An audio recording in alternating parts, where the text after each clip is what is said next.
Bien, bonjour à toutes et à tous, bienvenue sur cette nouvelle vidéo. Aujourd'hui je vais vous proposer la réparation d'un moteur d'une BMW série 3 F31 dont la chaîne de distribution a cassé. Donc on ne vous présente plus le problème sur ces moteurs là. Donc il faut chercher les causes à effet, pourquoi la chaîne casse. Donc c'est ce que je vais faire, je vais essayer de trouver pourquoi les chaînes cassent sur ce moteur là et pourquoi elles sont aussi fragiles. Donc ça je vous en dirai peut-être un petit peu plus dans de futures vidéos. En attendant, je voulais remercier mes nouveaux abonnés, n'oubliez mais ceux qui participent sur PayPal.me, sur Litchi et sur Utip pour la cagnotte pour la Mini Cooper S pour le projet. Alors il y en a qui ont participé, je vais regarder là sur la dernière vidéo. Hop, ceux qui ont participé, qui ont donné. Donc on n'est pas beaucoup, mais bon, ça commence à venir et je pense que ce petit projet va avancer. Donc du coup, pour ceux qui ont suivi l'épisode de la Mini Cooper, on a changé, enfin j'ai changé mon fusil d'épaule finalement, la rouge, la noire et rouge que vous avez vu sur la vidéo, je vais pas faire celle-là. Celle-là je vais la vendre. Je vais la vendre dans l'état, donc je vais la vendre à 2500 balles. Et j'en ai une autre qui est derrière, là, qui a beaucoup moins de kilomètres. Et celle-là, c'est celle-là qu'on va faire en projet de 300 chevaux. Donc pour les cagnottes, pour ceux qui ont participé, bien évidemment, je remercie Charles Loria. Je remercie Jérôme Bousset, Gomis, Joska Kekenji, Eric Pesky, Arnaud Le Cardinal. Donc ça, c'est ceux qui ont participé aux cagnottes pour qu'on puisse avancer sur la Mini Cooper S. Alors donc j'ai déjà acheté le turbo, les amortisseurs sport m'ont été offerts par une société, donc je les ai montés. C'est pas vraiment du haut de gamme, mais ça fait le job. Et j'ai commandé tous les supports moteurs. Il me manque du coup piston forgé, bielle forgée, le kitchen, joint de culasse cométique renforcé, vis ARP, ça je sais pas si je vais les mettre parce que les vis d'origine ça va tenir aussi. Et puis voilà, et puis après on commencera à préparer le bloc. Donc n'hésitez pas à vous abonner, à cliquer sur la petite cloche pour vous tenir informé des nouvelles vidéos. On est parti, je vais vous montrer les dégâts sur la F31. Let's go.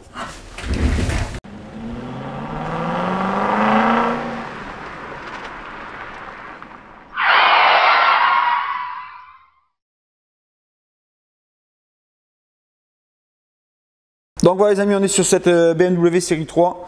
Donc on vous a pas attendu, on a déposé le moteur. Donc ça c'est le fiston qui l'a fait. Il s'est un petit peu spécialisé là-dedans. Et donc du coup c'est une BMW de 2012. Donc je sais pas combien de kilomètres. On m'a demandé beaucoup là sur des forums combien elle avait de kilomètres. En tout cas bon, elle est magnifique, les vitres teintées noires. L'intérieur c'est du tissu. Hein. Alors je vais essayer de voir. Kilométrage, si elle veut se mettre, le contact veut se mettre, non, bon on verra pas, mais je pense qu'elle a à peu près, je sais pas combien elle a, on vous dira ça au remontage. Voilà, donc ça représente un petit peu de pièces hein, quand même, le démontage. Et là je vais vous montrer les dégâts. Donc évidemment la chaîne supérieure qui a cassé, voilà, qui pendouille, et la chaîne inférieure qui a cassé aussi. Donc là on voit très bien que c'est pas d'hier que ça devait faire du bruit. Hein. Quand on voit l'état d'usure du pignon ici, on voit très bien qu'il n'y a plus de dents. Donc je pense que le gars il a continué à rouler comme ça. Donc et on va contrôler les vilebrequins si les dents du vilebrequin ne sont pas bouffées, parce que ça arrive aussi. Donc on va contrôler tout ça et on va ensuite du coup sortir la cassette dessus des arbres à cames. On va les vérifier, les linguer s'ils sont cassés, et on va déculasser pour contrôler les soupapes. Donc je peux vous dire déjà que le turbo il est mort, parce que ici quand on voit le jeu, alors j'ai pas trop de lumière, mais quand on voit le jeu on a au moins 3-4 mm de jeu axial latéral. Donc on voit très bien ici quand on tire. Donc là, le turbo il est HS. Et donc voilà, va falloir qu'on regarde quand même pourquoi ce turbo est HS. Au niveau de l'embrayage, donc la poulie vilebrequin elle est en excellent état. On contrôlera après la courroie d'accessoires. au niveau de l'embrayage, alors je pense que comme c'est démonté, vous voyez, il commence à plus y avoir les dents ici, enfin les rainures là. Donc là, je pense qu'elle a 160 000 cette voiture, 170 000 avoir l'embrayage comme ça. Donc je vais voir le client s'il veut le faire tant que c'est démonté. C'est les trapolis qui redéposent la boîte à vitesse. Et puis voilà. Donc on va démonter. Là ici dans le carter, on a des bouts de chaîne au fond. Là ici on voit très bien. Donc on va tout nettoyer. Le carter ici de distribution qui est cassé. Donc ça on va le changer aussi. Et puis voilà, il faut que je fasse le devis. Voilà les amis, donc on va démonter, on va contrôler tout ça et puis on se fait ça en image. C'est parti. Donc on démonte.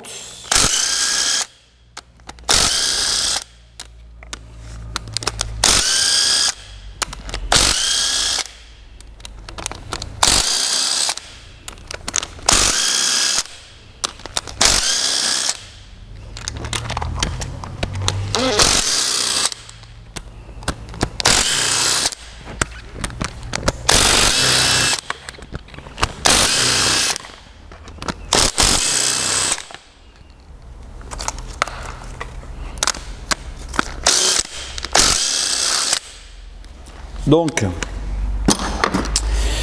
je vais récupérer les vis.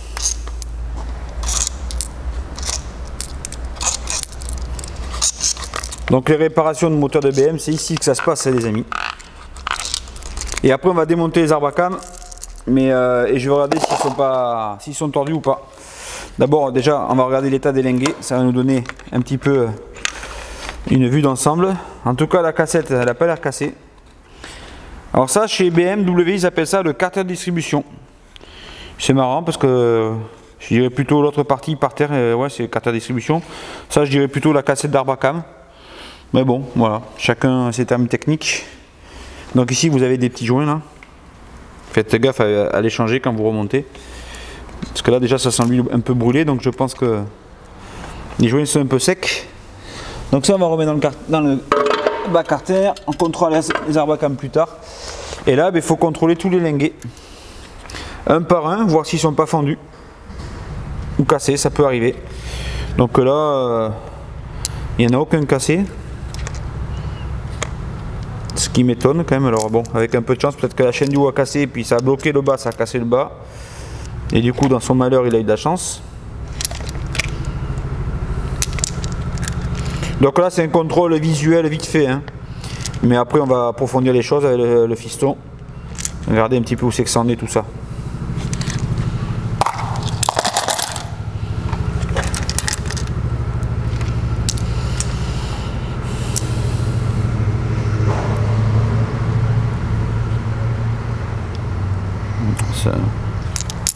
Aucun cassé, c'est bien.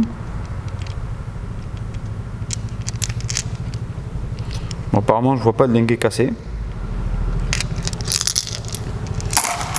Donc voilà. Et donc on va les démonter maintenant. Alors bon, moi je contrôle toujours la hauteur de mes soupapes. Elles ont l'air toutes à la bonne hauteur, mais le problème des BMW, c'est que souvent le vrille, en fait, elle vrille en bas. Et bon, c'est étanche avec la puissance des ressorts qui retire la soupape vers le haut, ça arrive à être étanche. Mais souvent, quand on passe les soupapes à la machine, elles sont voilées. Et donc là, sur une casse de chaîne, il peut arriver que la soupape tombe dans le cylindre. Par exemple, vous réparez votre voiture, elle va très bien marcher pendant 10 000 km. Et puis au bout de 11 000 km, la soupape elle va tomber dans le cylindre et là, le moteur sera mort. Je l'ai déjà vu. Donc je sais qu'il y en a qui remettent des chaînes et que ça repart. Mais là, quand la chaîne est cassée, il faut démonter, on n'a pas le choix, on est obligé d'aller tout contrôler, surtout quand on est professionnel. Donc là, on va sortir le collecteur d'admission, on va sortir tout ce qui touche, qui est sur la culasse, turbo, etc., etc. Et on va les démonter, les 16 soupapes pour les contrôler. Et également contrôler la tête des pistons, voir s'il n'y en a pas un qui est cassé ou un truc comme ça. Ça peut arriver aussi suivant à la vitesse où a cassé le moteur. Là, apparemment, je crois qu'il m'a dit que c'était en reculant ou un truc comme ça. Donc le problème qui se passe, c'est que quand on casse une chaîne de distribution, le moteur cale et le réflexe que tout le monde a, c'est de redémarrer. Donc à mon avis, c'est ce qu'ils ont fait. Donc on va les contrôler. Bon, j'ai quand même bon espoir parce qu'il n'y a aucun linguet cassé. La cassette d'arbre à cam, elle n'est pas cassée. Mais en tant que professionnel, on se doit quand même d'aller vérifier plus loin, voir ce qu'il y a exactement. Allez, c'est parti. Bon voilà les amis, on a posé notre moteur sur notre outil de prédilection, notre support moteur là, voilà, pour faire un travail optimal. Donc ce que l'on va faire, on va déposer le FAP, on va déposer le turbo, de toute façon bon, le turbo lui il est mort. On va aller déposer tout le système GR là, qui est ici, on va déposer les collecteurs d'admission. Et après on va se déposer la culasse. Donc pour ceux qui regardent mes vidéos, qui refont qui changent des chaînes, tout ça, moi je rachète les moteurs N47, N57, M57. Donc les trois moteurs, les 4 cylindres N47 et la chaîne qui casse, les N57 6 cylindres chaîne qui casse et les M57 chaîne qui casse aussi. Je rachète ça même s'il y a une bielle qui est passée à travers le bloc, tout ça, parce que vous voyez ce client là, voilà le carter à distribution qui est ici. Je sais pas combien ça vaut chez BM là, le grand carter, mais je vais lui en mettre un d'occasion que j'ai. Voilà, donc ce qu'il faut se dire, c'est que au lieu de jeter vos moteurs, pensez à me les revendre ou me les donner, ceux qui s'en foutent. Comme ça, ça peut dépanner des gens. Voilà. Donc on va tout démonter. Je pense que je vais emmener le FAP à nettoyer parce qu'à mon avis, lui doit être bouché quand je vois l'état du turbo. Et on va démonter tout ça. Donc voilà les amis. La fin de cette vidéo courte, mais c'était une vidéo du travail qu'on était en train de faire là aujourd'hui. N'oubliez pas, comme je l'ai dit souvent, de vous abonner, de cliquer sur la petite cloche, ça me fait plaisir, de vous abonner à notre Instagram et de liker un max les gars, de liker un max, je partage machin, et on n'est que 14 000 abonnés, il faut vraiment que ça monte, je compte sur vous pour que vous partagiez mes vidéos, que vous alliez sur Instagram, que vous partagez sur Facebook. Et voilà, qu'on fasse une bonne communauté sur cette chaîne qui parle de mécanique. Je compte vraiment sur vous. Je vous rappelle, on se retrouve la semaine prochaine. On finira donc le démontage de cette BMW F31. Donc on filmera toutes les étapes. Et après on va attaquer le lourd, ce que vous attendez tous, la suite de l'Audi S3 avec la culasse HS. Et je vous montrerai pourquoi dans la vidéo prochaine. Je vous laisse sur cette fin diabolique. Et on se retrouve donc la semaine prochaine. Ciao, bye bye vous, bon week-end.